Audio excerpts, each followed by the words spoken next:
Okay, I've got a little story here to tell you.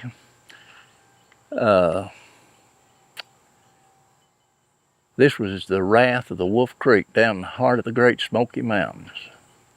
It's tucked away in a dense forest. There lies a small, isolated community of Wolf Creek.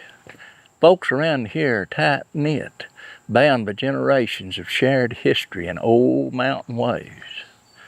But beneath the surface of this quaint village lies a dark and eerie secret that has been haunting the community for centuries. The legend of the Wrath of Wolf Creek is well known in these parts. On foggy nights, they say you can see a ghostly figure drifting silently along the banks of the creek, shrouded in mist. Folks believe that it's the restless spirit of a young woman named Eliza McCready, who vanished without a trace over 100 years ago.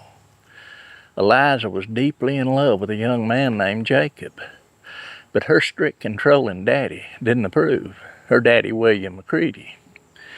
He was a stern man who believed in keeping his family under his thumb. One fateful night, Eliza planned to run off with Jacob, but she never made it to their meeting spot by the old oak tree. Jacob waited and waited, in the cold mountain air nipping at his skin. As dawn broke, he made his way to the creek, hoping to find some sign of Eliza.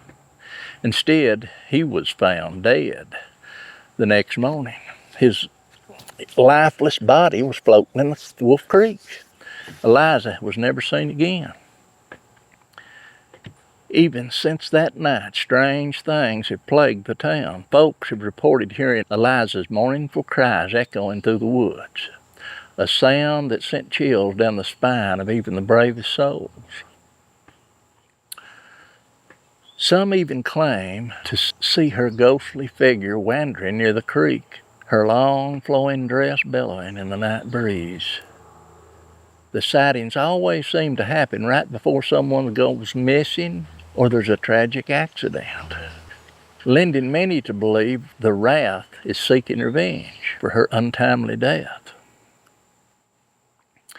As the years passed, the legend of the Wrath of Wolf Creek became more than just a spooky story to scare children. It was a cautionary tale, a reminder of the darkness that lurks in the shadows of the mountains. Then one day, a curious historian named Sarah Thornton moved to Wolf Creek. She was a woman with a passion for ghost stories and old legends, and when she heard about the Wrath of Wolf Creek, she knew she had to investigate. Moving into a small cabin near the creek, Sarah began her research, talking to the locals and digging through old town records. Sarah quickly learned the legend was more than just a tale spun to keep folks in line. It was a dark, ingrained part of the community's history, a story passed down from generation to generation. One foggy evening, after days of poring over letters and documents, Sarah decided to visit the old oak tree where Eliza had planned to meet Jacob. As she stood beneath the gnarled branches of that old oak tree, a chill ran down her spine. The air grew heavy, and the sound of the creek's gentle flow seemed to grow louder, drowning out the sound of the forest. Suddenly, a soft, mournful cry echoed through the woods. Sarah turned, her heart pounding in her chest, and there by the creek's edge she saw a faint, shimmering figure. It was Eliza. The Wrath's eyes met Sarah's, filled with sorrow and longing. Sarah's heart pounded as she realized Eliza was trying to communicate with her. Summoning her courage, Sarah whispered, "What happened to you, Eliza?" The ghost figure drifted closer, and Sarah felt a cold breeze brush against her skin.